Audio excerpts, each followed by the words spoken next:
I'm still adjusting to this, you know. I'm still trying to comprehend that millions of people have heard these songs I've written. It doesn't seem real at all. In fact, I often wake up and feel like someone's gonna knock on the door and say, just kidding, this didn't happen, you know?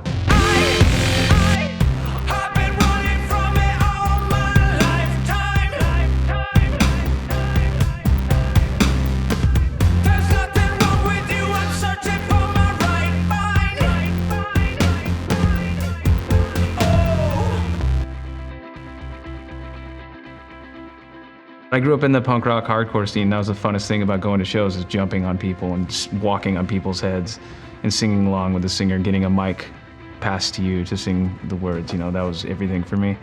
You know, I just figured if you have a good song or a song you think that is great, if people were passionate about it too, then you would just have this massive single and sell millions of records and be rich and make art for a living or whatever. But then I was in a couple of different signed bands and the complete opposite happened. Yeah, it was a great accomplishment to get a record deal, but that was sort of followed by disappointment and heartache, you know, and that's kind of where I was at. I was vulnerable, and I didn't know how to pay for food or rent.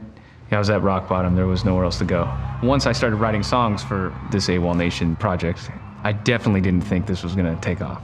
At this point, I had thrown in the towel of having some sort of massive success with my own songs. You know, just when I really thought that it wasn't going to happen for me in music is when it started to.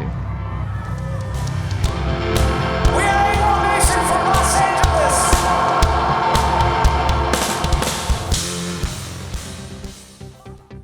There are probably 2 songs on Megalithic Symphony that I would never have thought would have been singles, and Sail would be one of those 2. I mean, I can't even tell you guys how many different stations and people said they would never play it and never touch it, and it certainly wouldn't ever be on pop radio, which it ended up being.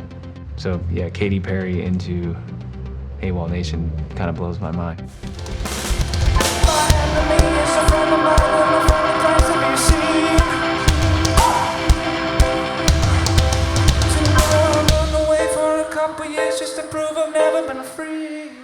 There's no practice as good as actually playing live, you know, so you can only get to a certain point with your instruments and learning the songs the best you can, and then the best way to get better is to actually do it live, do the real thing.